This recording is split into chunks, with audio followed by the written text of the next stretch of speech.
ஒருவருடைய கையை பார்த்தவுடன் நினைத்தது நடக்கும், எந்த வயதில் நடக்கும் என்பதை கையை பார்த்த உடனே கண்டுபிடிச்சிடலாம்.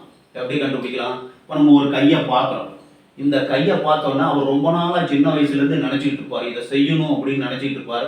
செய்ய முடியாத சுச்சுவேஷன் நடக்கும். நினைத்தது எந்த காலத்தில் எந்த வயதில் நடக்கும் அப்படிங்கிறத நம்ம கண்டுபிடிச்சிடலாம். இப்போ விதி ரேகை இங்கேருந்து இருக்கு, சூரிய ரேகை இந்த இடத்துல இருந்து இருக்கு.